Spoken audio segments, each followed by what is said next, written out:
ஒரே மனிதர், ஏன் இவ்வளவு ஆதரவும், ஏன் இவ்வளவு எதிர்ப்பும்?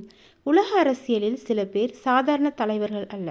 அவர்கள் ஒரு நாட்டின் அரசியல் திசையையும் மத அடையாளத்தையும் வெளிநாட்டு உறவுகளையும் தீர்மானிப்பவர்கள். அப்படி பேசப்படும் ஒரு பெயர் அலி காமனி. ஏன் இவரை சிலர் ஒரு வீரமான மத தலைவராக பார்க்கிறார்கள்? ஏன் சிலர் கடுமையாக விமர்சிக்கிறார்கள்? இன்றைய வீடியோவில் முழு விவரமாக பார்ப்போம். 1939 ஈரானில் பிறந்தார். சிறு வயதிலிருந்தே இஸ்லாமிய கல்வியில் ஈடுபட்டார். 1979 நடந்த இஸ்லாமிய புரட்சி அது ஈரானின் அரசியல் அமைப்பையே மாற்றியது. அந்த புரட்சிக்கு பிறகு அவர் முக்கியமான மத அரசியல் பொறுப்புகளில் இருந்தார். 1989 அவர் ஈரானின் உயர்ந்த தலைவராக பொறுப்பேற்றார். அதன் பிறகு நாட்டின் முக்கிய தீர்மானங்களில் இறுதி அதிகாரம் அவரிடம் இருந்தது. ஏன் நிறைய பேர் அவரை ஆதரிக்கிறார்கள் என்ற கேள்விக்கு அவரது ஆதரவாளர்கள் கூறும் காரணங்கள்: மேற்கத்திய நாடுகளின் அரசியல் அழுத்தங்களுக்கு எதிராக உறுதியான நிலைப்பாடு, ஈரானின் மத அடையாளத்தை பாதுகாத்தது, வெளிநாட்டு கொள்கையில் தன்னாட்சி, நாட்டின் பாதுகாப்பு மற்றும் இராணுவ வலிமையை அதிகரித்தது. அவரை ஆதரிப்பவர்கள் சொல்வது, ஈரான் தன்னாட்சி கொண்ட நாடாக இருப்பதற்கு அவரும் ஒரு பெரிய காரணம். ஏன் நிறைய பேர் அவரை எதிர்க்கிறார்கள் என்ற கேள்விக்கு அவரை விமர்சிப்பவர்கள் கூறும் காரணங்கள்: அரசியல் சுதந்திரம் குறைந்தது, கருத்து தெரிவிக்கும் உரிமை மீதான கட்டுப்பாடுகள், பெண்களின் உரிமைகள் தொடர்பான சர்ச்சைகள், போராட்டங்கள் மீது கடுமையான நடவடிக்கைகள்.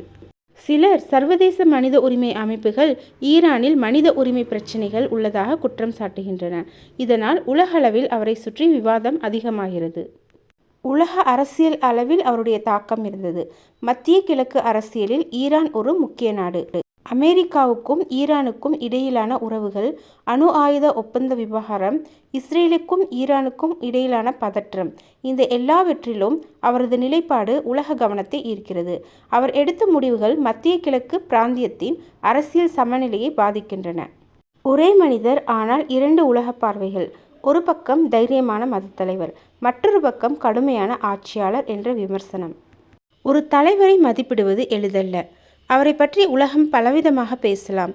விமர்சனங்களும் இருக்கும், ஆதரவுகளும் இருக்கும். ஆனால் ஒரு விஷயம் மறுக்க முடியாது: பல சகாப்தங்களாக ஒரு நாட்டின் திசையை தீர்மானித்து வருகிறார். சர்ச்சைகள் இருந்தாலும் அவரது ஆதரவாளர்கள் அவரை ஒரு உறுதியான, தன்னம்பிக்கை கொண்ட தலைவராக பார்க்கிறார்கள். அழுத்தங்கள், தடைகள், சர்வதேச எதிர்ப்புகள், இதையெல்லாம் கடந்து தனது நாட்டின் நிலைப்பாட்டை காத்தவர் என்ற பார்வையும் உள்ளது. ஒரு மனிதர் நல்லவரா கெட்டவரா என்று ஒரு வார்த்தையில் முடிவு செய்ய முடியாது. ஆனால் வரலாற்றில் அவர் ஒரு பலமான பாதையை உருவாக்கியவர் என்பது உறுதி. அவரை பற்றி ஒவ்வொருவரும் தனித்தனி கருத்து கொண்டிருக்கலாம். ஆனால் அவர் உலக அரசியலில் ஒரு முக்கியமான பெயராக இருந்தது மறுக்க முடியாத உண்மை. வரலாறு அவரை எப்படி நினைவு கூறும், அது காலத்தின் தீர்ப்பு. ஆனால் இன்று அவர் ஒரு சாதாரண மனிதர் அல்ல, ஒரு காலத்தை உருவாக்கிய தலைவர்.